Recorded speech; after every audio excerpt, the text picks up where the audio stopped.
ketika Allah mencintai seorang hambanya, dia akan memberikan ujian kepada hamba tersebut. Untuk apa Allah berikan ujian kepada hamba tersebut? Dia semangat tadarru'ahu, supaya orang yang diuji itu membuktikan pengharapannya kepada Allah, lalu dia tadarru' kepada Allah, memohon dengan penuh kerendahan. Allah itu sedang melihat, Allah itu sedang mendengar. Yang susah kan bukan meyakini itu, semua juga meyakini, sampai anak kecil pun kalau ditanya Allah melihat, ya pasti percaya melihat. Allah mendengar, pasti percaya. Yang sulit itu merasa dilihat, merasa didengar, itu yang sulit.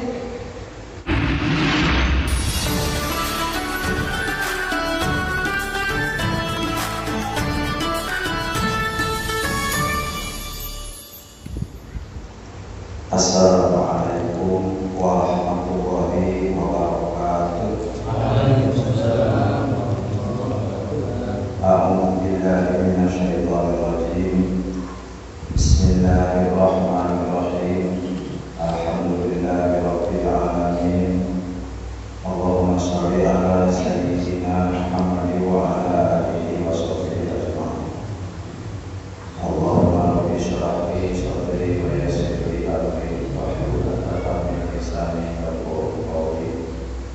Subhanaka la ilma lana illa ma 'allamtana innaka antal alimul hakim. La haula wa la quwwata illa billahil aliyyil azim. Qala musannif rahimahullahu ta'ala wa nafa'ana bihi wa bi ulumihi wa bi ta'rifatihi wa yajibu fi haqqihi ta'ala kaum hayat, kalau tidak salah kaum hayat wadituhu kaum mayitan wa dalilu ala dalika dalilul hayati wa yajibu saran wajib akli fi haqqi ta'ala inna haqna Allah ta'ala.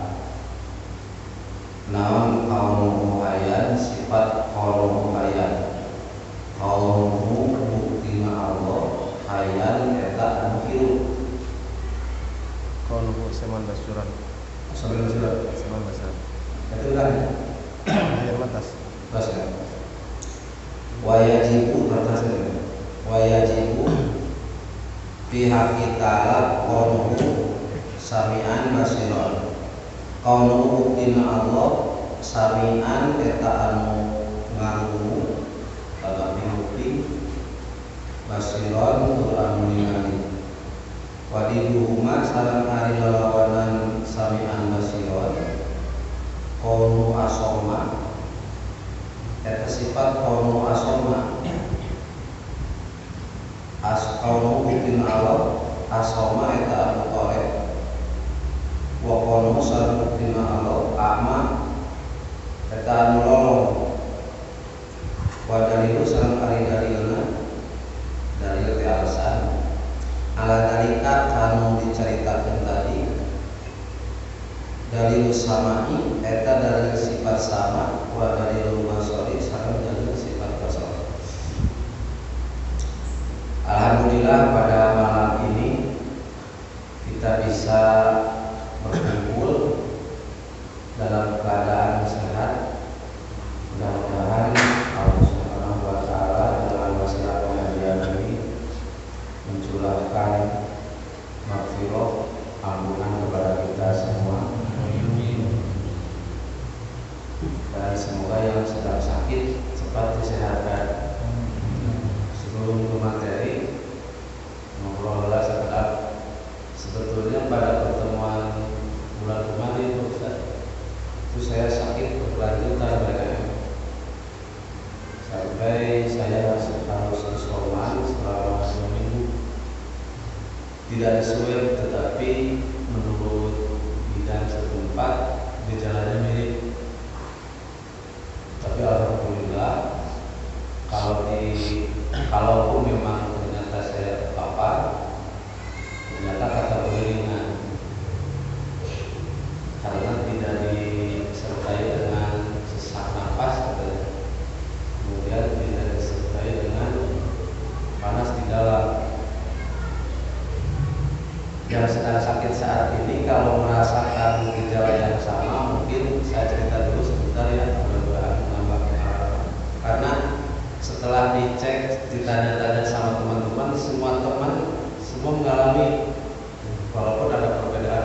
tidak kuat dengan air dingin, dengan air hangat 1 jam 2 jam demamnya hilang, tapi badan terasa sakit dan lesu lemah. Jadi jangankan dipukul, dipegang saja itu sudah sakit, Pak. Pakai baju itu sakit.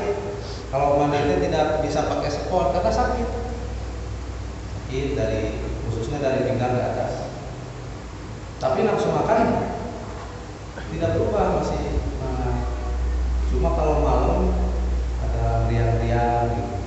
Itu 4 hari tidak ada pilek, tidak ada berubah. Normal semua, cuma badan sakit dan lesu. Demam berkurang, tidak suhu pun normal biasa. Nah pas hari ke-5 baru ada pahit makan nggak mau, mulai perut mulai sakit. Wah ini tipes, karena saya punya riwayat tipes. Saya coba diobati dengan obat tipes, dikasih sama bidan. Jadi si kanu lahiran mereka bidannya berbeda ayam eta cocok lah. Nafsu makan alhamdulillah berangsur kembali, cuma arek calangak terhese gitu nya, reang gitu lah. Mau menelan sulit. Lesu terus, badan sakitnya hilang. Nah, hari ke-6 ke-7 hilang penciuman, Pak. Nah, hilang penciuman. Nah, baru saya panggil bidan setempat yang pernah mengurus atau memeriksa ya, menangani pasien positif COVID yang mertuanya sendiri seperti itu di rumah, karena rumah sakit waktu itu penuh. Dia bawa parfum, disemprotkan, dicium, tidak tercuma apa-apa, tapi tidak pilek, Pak. Tidak pilek. Kalau pilek kan wajar ya, kalau tidak mencium sesuatu wajar pilek karena hidung tersumbat. Kalau itu tidak, tapi suara bindeng ya. Nah, waktu itu kan biasalah cari-cari informasi. Ternyata ketika seseorang terpapar kemudian mengalami anosmia, itu namanya anosmia, hilang penciuman, itu bagus, Pak. Pertanda bahwa tubuh kita melawan dan virus itu tidak masuk ke dalam, cuma di sekitarannya saja. Dan menurut penelitian ini dari berbagai sumber, diantaranya saya lihat di YouTube juga ada Dr. Tirta ini ya. Ini benar dengan mencek manehna itulah. Itu hampir semuanya pasien yang mengalami anosmia itu sembuh.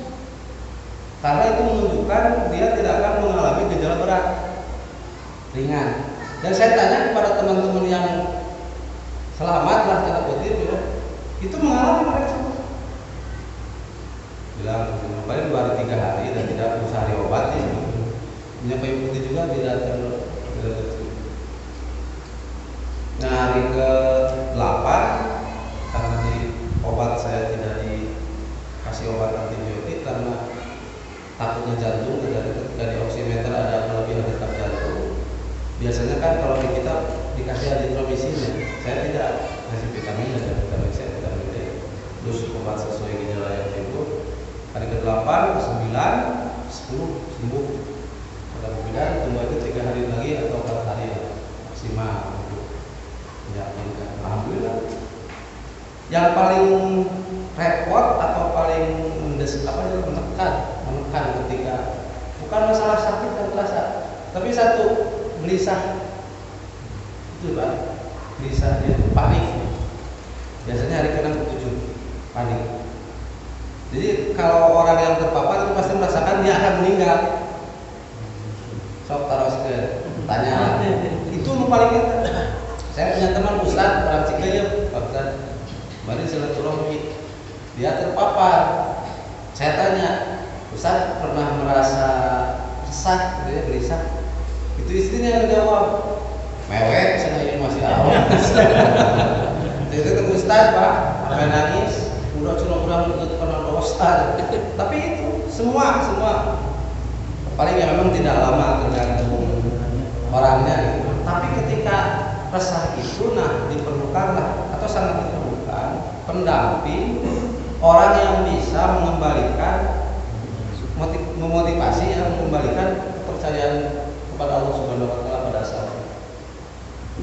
Cacat saya ulang sok maca kendali rezeki kok entar maca kendali. Aslinya apa? Malam-malamnya kita tuh butuh orang untuk ngobrol. Keluar sampai diikutin sama anak yang paling gede. Ada 1 jam 2 jam karena tidak menumpang orang. Dan kemudian mau ngajak pesorangan, baik itu kira-kira. Kalau masuk WC dibaca, nggak berarti begitu muka rasa untuk sampai alhamdulillah. Jadi orang yang menemani itu selain bisa memotivasi, kemudian dia bijak walaupun harus berbohong. Karena kan orang sakit dengan penyakit baru ini orang belum berpengalaman. Jadi dia tidak tahu setelah gejala seperti ini mau sembuh atau mau mengarah ke arah sembuh atau ke arah parah. Kan tidak tahu. Salahnya saya ketika nanya ke yang memeriksa saya, dia tidak mau berbohong. Saya di oximeter, oksigen dalam darah 98 katanya normal. Detak jantung cuma 102, katanya kurang bagus. Saya tanya, Bu, kalau menurut kebiasaan, menurut pengalaman Ibu selama menangani pasien seperti ini, ketika di oximeter normal, kondisi tubuh seperti saya, apakah itu akan membaik atau akan memburuk? Harusnya kan bidan itu harusnya ya menurut saya orang yang diajak ngomong itu harusnya, wah kalau begini insya Allah membaik, walaupun dia harus berbohong. Masalah pada kenyataannya besoknya dia mati itu kan urusan Allah ya, tapi dia harus berbohong sebetulnya. Ini bidan ini nggak berbohong kepada saya. Jadi ngomongnya begini, bukannya Pak Ustaz saya tidak tahu, karena yang meninggal kemarin juga 2 hari sebelumnya seperti Pak Ustaz. Lah, ramai ceritanya. Itu di situ muncullah bibit-bibit keresahan. Dan satu sisi kita bukan tidak meninggal karena kita yakin bahwa akhirat itu lebih baik bagi orang-orang yang beriman. Tapi kan kita juga tahu kenyataan diri kita sebenarnya seperti apa. Banyak ibadah yang belum dilakukan dengan sempurna kan begitu. Belum mementingkan perintah Allah. Sholat, sesa, ngaji, aisyah, ibadah misalnya sekarang ibadah yang lain biasanya situasional, tuntutan situasi. Walaupun kalau memang sudah terjadi itu bisa menjadi amal soleh ketika kita mengakui bahwa segalanya berjalan di atas takdir Allah, bisa jadi amal soleh dan disyukuri. Contoh begini lah. Dulu saya di pesantren misalnya ngaji tiap hari, tiap malam dari pagi sampai malam terus ngaji. Tetapi kan sekarang kita sadari bahwa ngaji pada saat itu belum tentu lillah, belum tentu karena Allah. Masih didasari dengan hal-hal lain lah yang menyangkut kepentingan pribadi, dibarengi dengan harapan mendapatkan kesuksesan di masa depan. Pada saat kecil itu ingin menjadi kiai lah dan sebagainya. Itu tentu kalau dimasukkan ke kategori ikhlas itu belum masuk Pak, karena masih memikirkan diri, kepentingan diri pribadi, nafsu.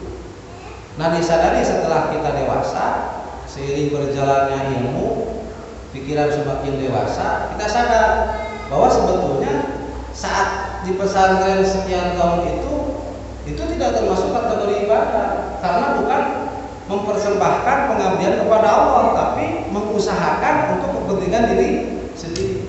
Nah, disyukurilah, alhamdulillah ya Allah, walaupun saya tidak dalam keadaan sadar pada saat itu, tidak lillah, tetapi saya yakin bahwa saya dipaksa oleh Allah untuk duduk pesantren, untuk mengaji, untuk menerima amanat ilmu, disyukuri dan diikhlaskan.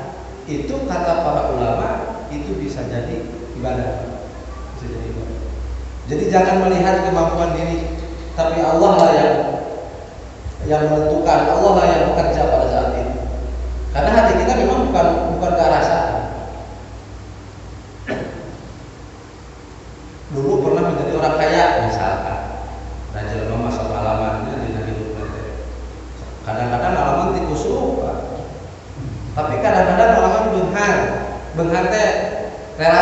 sesuai kelasnya lah.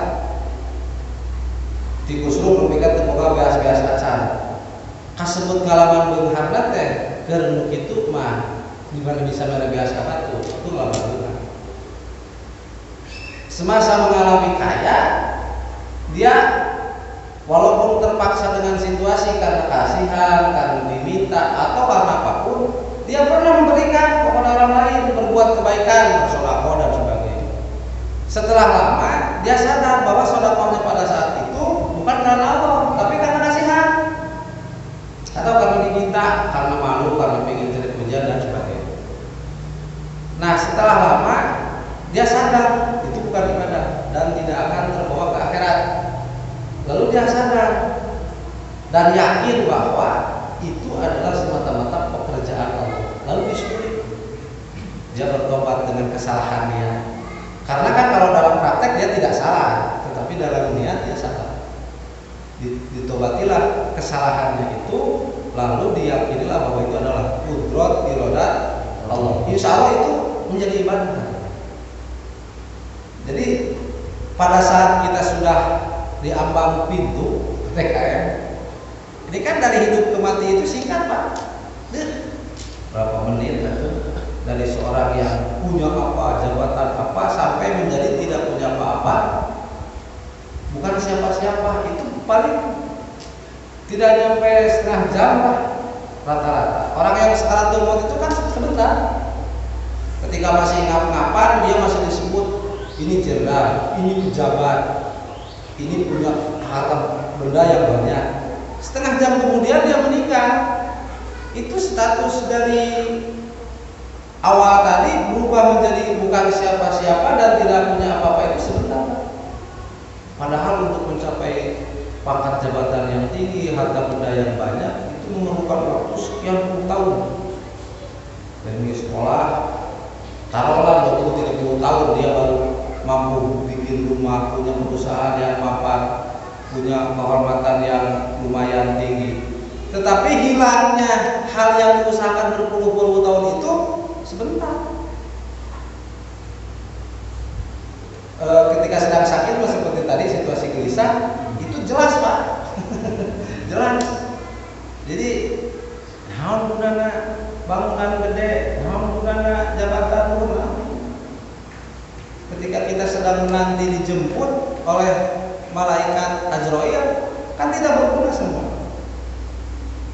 Nah disitulah setan bermain, lalu kita dipindahkan dari tadinya mengharap kepada Allah, kita lari dari Allah. Jadi sholatnya hoream, silakan, sholat hoream, ibadah hoream.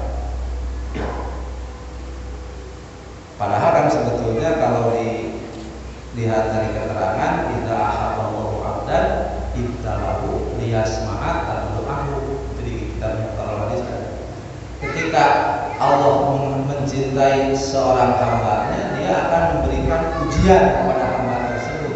Untuk apa Allah berikan ujian kepada hamba tersebut? Liyasma'a tad'u'ahu, supaya orang yang diuji itu membuktikan pengharapannya kepada Allah, lalu dia tadarru kepada Allah, memohon dengan penuh kerendahan. Ini cekurang mah aya jelema dipika cinta kalau diuji kalau mere gering. Tak tergering teh sebenarnya mah ada Allah mere gering teh supaya urang muntang ka Allah. Gusti abdi teh lupa mesti teu pakiatan. Teu kemampuan la haula wala quwata illa billahil aliyil azim. Ieu panyawat di Gusti moal aya nu bisa ngangkat karena ieu panyawat kecuali Gusti damangkeun abdi. Sehatkeun deui abdi supados abdi tiasa nyempurnakeun parentah-parentah di Gusti. Biasa itu tergering mah molor. Panten macana mah berjamaah angker tara. Subuh angker kaberangan. Kawas dalam terbuka, terbuka mah ku aya nu macam mau dianggap yatim. Ada copot di biayaan, tempo di balai beungan, teu mah ieu wae Pak, anu rek ulah.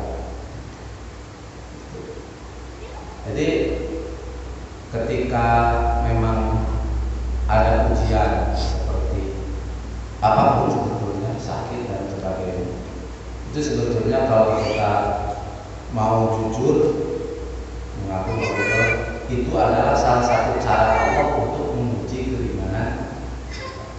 Nah mudah-mudahan siapapun yang terpapar sekarang, karena memang masanya mungkin ya, walaupun penyakitnya juga bukan sebetulnya, tetapi kita negatif tinggi ya, itu pasti penyebarannya lumayan. Tapi alhamdulillah rupanya PDKM di kampung di Kupa yang sekarang udah kalau kemarin kan tiap rumah Pak, tiap rumah itu yang meninggal ada 1 RW, ada 20. Tahu di rumah banyak yang meninggal ya. Ya yang meninggal juga kalau sabar dan meninggal membawa iman, sebetulnya itu syahid akhirat. Dia akan terbebas dari siksa kubur. Di dalam Tandul Qaul ada kategori orang yang meninggal syahid akhirat bebas dari siksa kubur itu diantaranya orang yang meninggal karena wabah, tapi bersabar. Padahal menurut ini kan tadi mau kamu kayak bebas dari siksa kubur. Dan kayak mawat ayeuna mawat pas sebenarnya. Gimana? Tidak pun batur heula maksudnya. Beri ustaz malicik cenah kalau aja teh lamun ustaz heula rek satu tahlil. Urang aya tugas kan. Dia geus eueuh tahlil.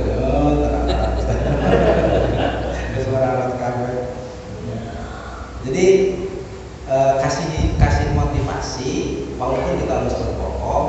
Kalau saya kata istri tenang, baru insya Allah masalah maut kalau beri sehat ya maut mau itu suka punah ulah di kantung biasa. Tapi merasa itu tidak selamanya sakit rasa. Ketika rasa baik baru 3 hari lah tengah putih panik isolasi rumah kurang ada yang solas ada ambulan di jalan cenah kita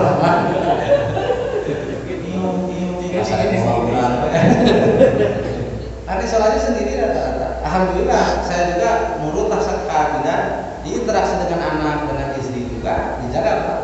Dan alhamdulillah mereka tidak terpapar. Akhirnya atas jalan-jalan biasa. Kan jadi kalau hajat sih, pada sih tingsin orang anak, tingsin dari ayam, dari budaya itu berangan gitu. Melibatkan berbagai daerah, gitu, ayo lokal. Bukan menghalangi ibadah, tetapi kita harus lebih berhati-hati. Karena walaupun tidak percaya ketika kenapa nyawa ya. Nah mudah-mudahan yang pernah mengalami sakit bisa mengambil hikmah bahwa memang ketika nanti kalau akan datang ajal juga dia pastinya jika nama seperti itu. Namun pun sehat, namun kurang dikasih harta semerta, Gusti Allah.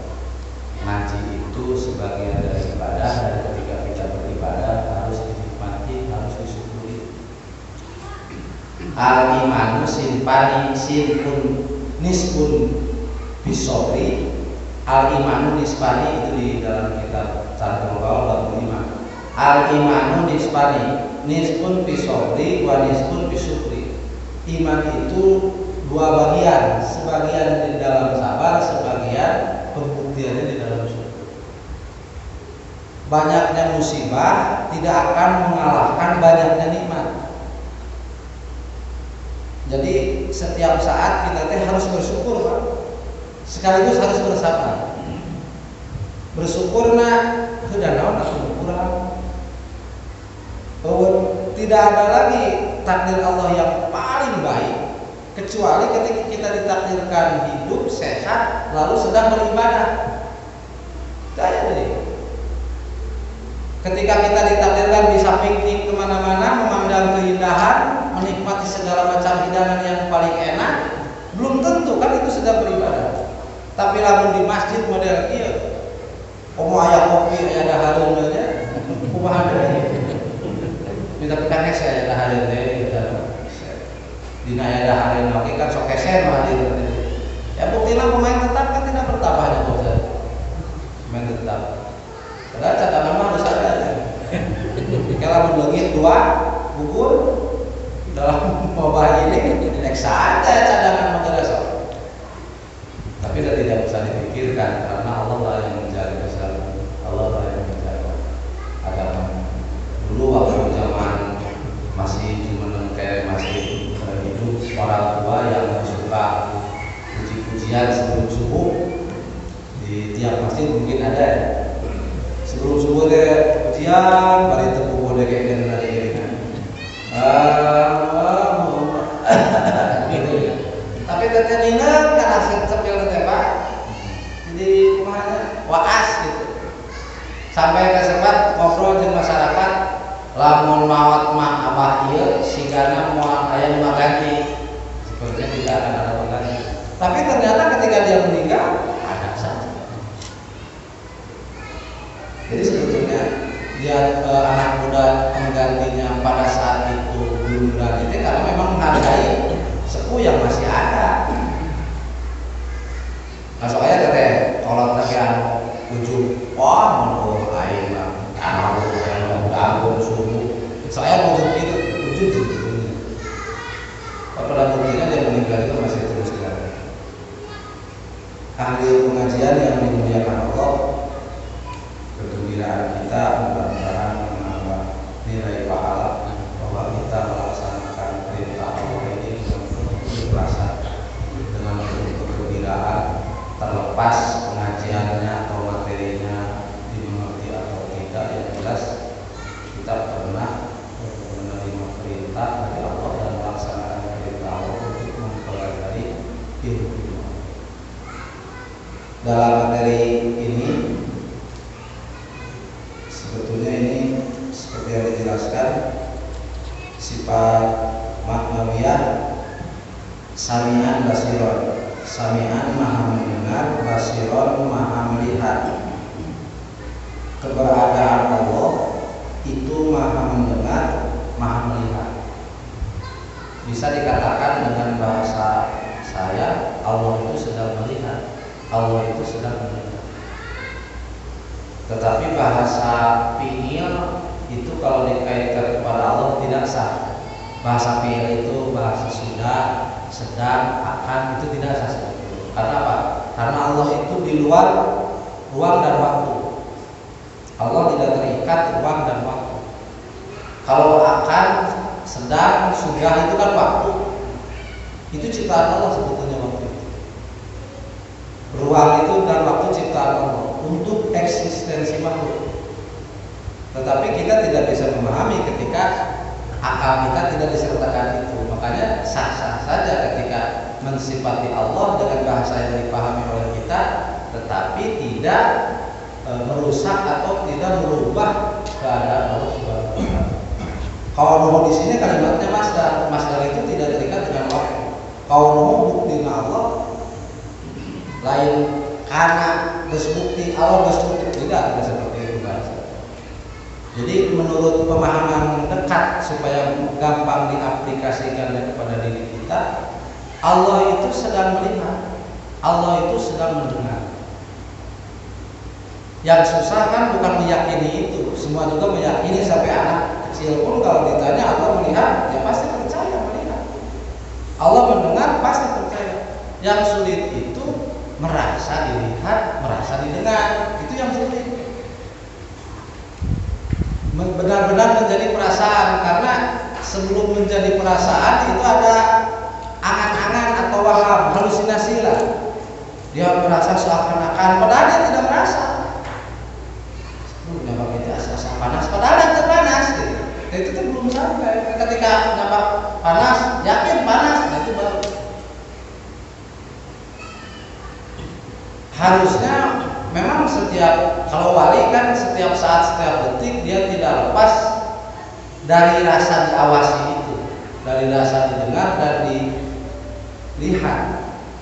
Tapi kan ulama hesek Pak, karena hati ini, hati para cermin ketika kotor itu tidak akan bisa, tidak bisa dipakai mencermin, tidak bisa dipakai mencermin, tidak akan memantulkan. Cahaya-cahaya Allah, cahaya ilahi ke hati yang kotor. Kotor dengan rodail. Rodail itu bahasa hikam. Rodail itu lain penyakit. Kotor lah, kotoran. Kalau dibaca di kitab Ihya Ulumuddin, Pak, itu penyakit hati itu banyak. Kalau tidak salah hitung, saya pernah menghitung itu ada 21 penyakit hati. Seorang apa nama? Iri, dengki, segitunya. Ujub, ria, takabur, sakit itu. Padahal banyak itu udah 21. Hubul jah, hubul syahwat, hubul riasa, ya kan? Itu termasuk kategori hubul dunia. Terus benci terhadap rezeki yang sedikit, usaha diisu dulu, sampai ke sore kelak, menang 20.000 amok, tanya kata ada, oh betul hasilnya amok. Kuli minggu pasir, kalau lihat kesah, ayo beres pegawaian, ayo mengarna kabur,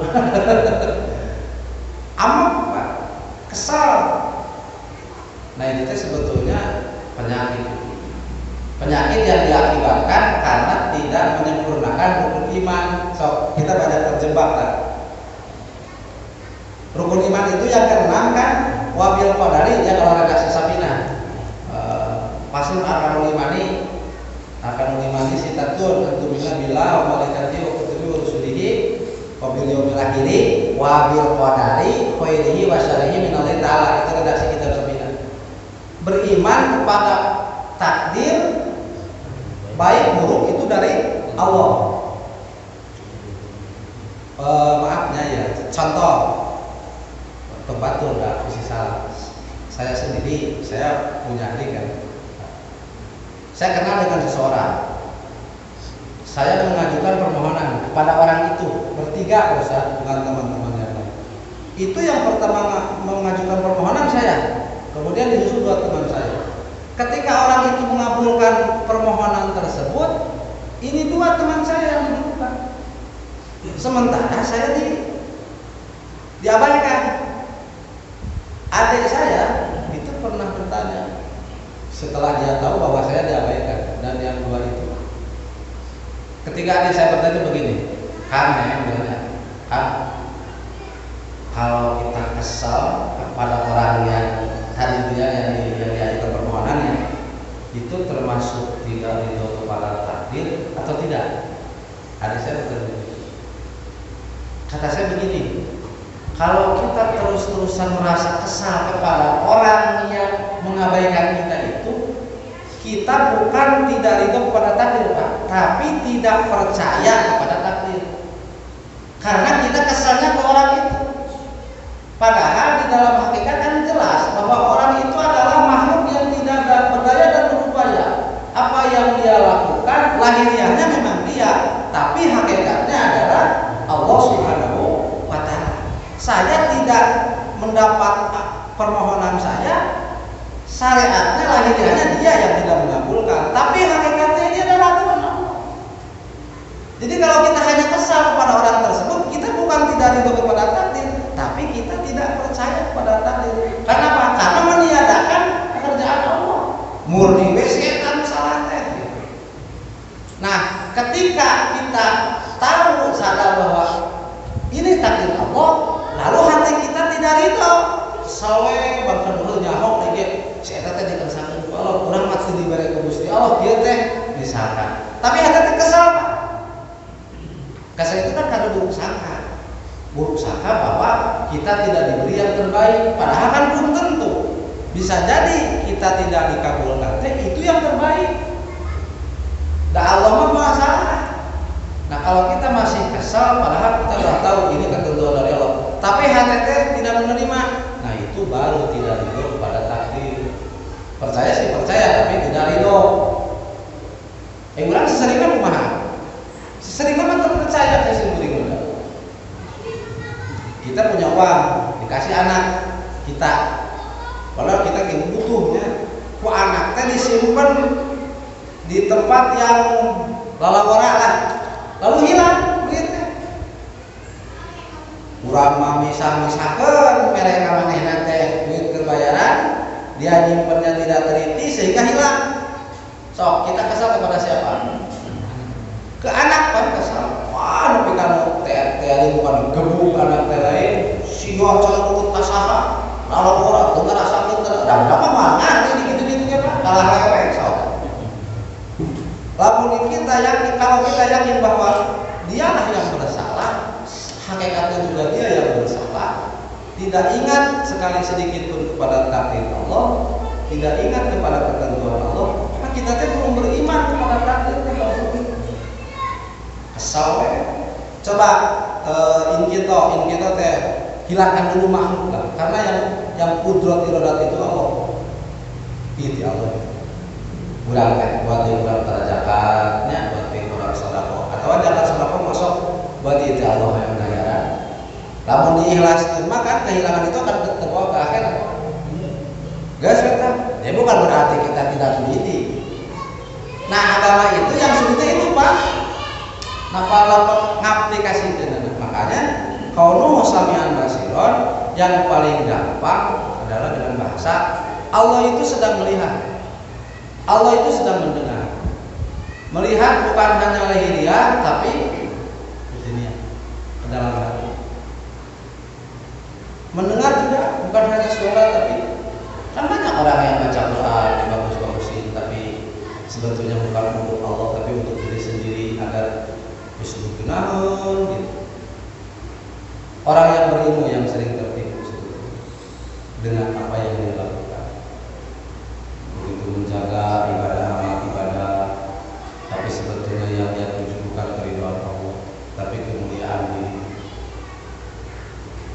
Sumber tidak dzikir kepada Allah itu yang menjadi malapetaka. Kalau sami'an basironnya tidak usah diulangi lagi kalau bisa. Menurut tatanan ilmu tasawuf, orang yang sampai tingkatan keimanannya kepada merasa dilihat, merasa didengar oleh Allah itu disebutnya maqam muraqabah. Maqam muraqabah. Imannya disebut ainul yakin, bukan ilmu yakin. Ada ilmu yakin, ada hakul yakin, ada ainul selintas ya. Hakul yakin itu orang yang meyakini dan merasakan kudrat iradat Allah. Itu hakul yakin. Kalau ilmu yakin, orang yang meyakini ilmu sama masuk. Kalau ainul yakin, orang yang meyakini dan menjadi rasa maksudnya sifat hayat. Ada katanya wali majlub. Wali majlub itu ainul yakin. Dia yakin kepada sifat hayat, memahami seluruh-seluruhnya sampai lupa diri sendiri. Kan kalau para wali tidak ingat kepada makhluk karena terhalang ingat kepada Allah. Ai ulama sebaliknya, tidak ingat kepada Allah karena terhalang oleh ingat kepada makhluk. Kunaon teh ingin kalau halang ku makhluk. Halang ku pamajikan, mau butuh pemajikan, aduh, ketika yang di Magelang ada 4 putih, pada ngomong-ngomong segala itu menangkap pemajikan, mesti jadi motor KRT atau motor ulang, tinggalas saya kalau mau pohon, mata pemajikan itu kan masuk gawe di PHK ada maling-maling diajak, nurut pohon kalau kehalangan, orang dengan budak detik sok pohon bagus di alam itu. Itu kan sebetulnya Imam Ghazali di dalam riwayatnya itu kasepuh nagda Ustaz pulang dari Gunung Sahara selama 25 tahun dia kembali mengajar di madrasah. Dia tidak mau. Apa yang dia sesali, yang beliau sesali, dia menyadari dan menyesal kenapa hari-hari yang dia lalui itu tidak menjadikan dia semakin ingat, semakin takwa kepada Allah. Dia sesat. Di Agustus tahun kamari nepi ka Agustus tahun ayeuna, urang mah kelihatan poe demi poe.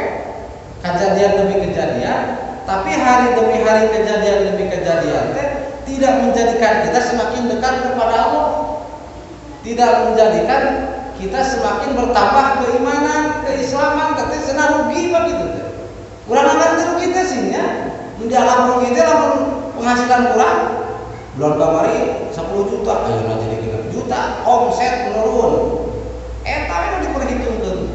Kalau Imam Ghazali mah menyesal teh ketika hari ini tidak menjadikan dia semakin ingat kepada Allah, rugi. Coba pada bisa Pak, bisa diajar lah gitunya. Ningali anak, hati mah tepi kamunya.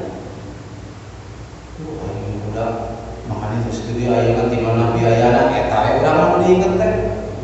Apa niku ya Gusti Allah apa tenang masalah biaya mah. Nahnu narzuqukum wa iyyahum. Kami yang memberikan rezeki kepada kalian dan kepada mereka. Tenang. Urang teh kudu kolot bet hirup di pega ayeuna. Anak urang iki lain ulah pikiran mantong kadinya fokusna. Ieu amanat lamun terjadi hamba Allah, lamun hidup teu ngabdi ngabakti ka Gusti Allah, ya anak urang bakal dikasar. Amanah masalah kegeuna kumaha mah di dieu. Yang harus pokoknya itu. Jadi melihat anak nambah iman ka Allah, menghadapi pekerjaan, ekonomi, keadaan ekonomi, situasi, kita semakin yakin.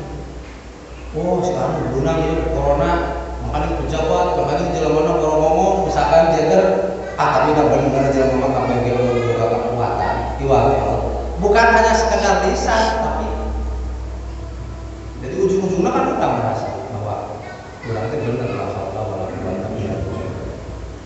nah di nalika urang sholat khususnya ia samian basiron kadang diperhatikan harus lebih dipentingkan ketika kita melaksanakan ibadah itu khususnya sholat, bahwa Allah itu melihat. Sebetulnya pada ibadah lain juga harus mendengar Quran, TKM. Coba kalau bapak ngaji Quran pengen jadi pahala itu syaratnya diantaranya satu, yakinkan bahwa yang kita baca itu kalamullah. Lamun teu yakin dibaca kalamullah mau jadi ganjaran. Yang kedua, membacanya dibarengi dengan pengagungan. Kita mengagungkan nih yang berfirman, yang mengucapkan ini, yang memfirmankan Quran ini kita agungkan. DPDP dengan Quran teh karena yakin Allah melihat, Allah mendengar. Beruku bersujud karena ngalaksanakeun ibadah lamun hayang bernilai dibarengan ku samian basir. Tetapi kalinya Pak hate pabelit so. Ucapkan we bacaan subhana rabbiyal a'la tomdina hate mau betem itu masa. Kita menyebabkan terjadi tidak sah orang yang sholatnya bacaannya tidak terdengar oleh telinga. Jadi kita harus hati-hati. Wa yusmi'at nafsahu jami'at. Dia harus mendengar apa yang dia ucapkan seluruh. Nah itulah mungkin yang bisa disampaikan pada masalah yang harus dilihat oleh Rasulullah. Kita jangan terkecoh dengan ustaz, dengan kiai. Kita harus fokus ke keterangan. Karena yang harus kita ikuti itu Rasulullah. Guru itu hanya menyampaikan, belum tentu dia juga akan bisa melaksanakan. Tetapi kita juga jangan meremehkan. Oh, saya tahu ustaz bisa ngomong ustaz deh. Kelakuannya sama aja. Nah, ustaz ngomong bisa, mana mah ya bisa ngomong yang lumayan. Pada mana yang ngomong itu laksanakan bantu. Ngomong jangan meremehkan karena kita bukan Allah. Allah ya'lamu ma baina aydihim wa ma khalfahum. Kita paham. Namun tadi kejadian mana? Karena kita tidak akan tahu apa yang sebenarnya terjadi dan apa yang sebenarnya akan terjadi kepada diri dan kepada yang lain, maka dengan pengetahuan ini amal soleh akan biasa kita hasilkan. Fabtagu ilaihi wasallam. Kita yakin ini adalah perintah Allah.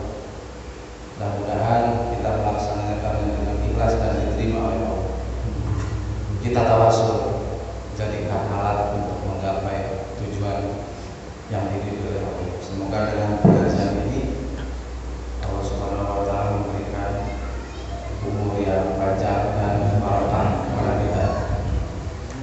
Kita ingin sehat walafiat, ingin diberikan kekuatan iman dan Islam, ingin dihasilkan apa yang menjadi keinginan cita-cita kita ini.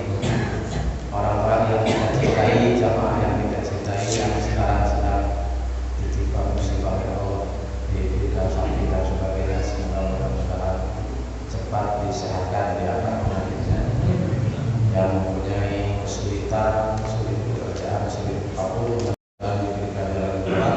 Kemudian dengan hadirnya kita di tempat ini, sebagaimana Allah telah janjikan melalui Rasulnya bahwa barang siapa yang melangkahkan kaki untuk pengajian, maka dia akan diberi ampunan sebelum dia meninggal. Mudah-mudahan ya Allah kita semua mendapatkan ampunan Allah dan kita semua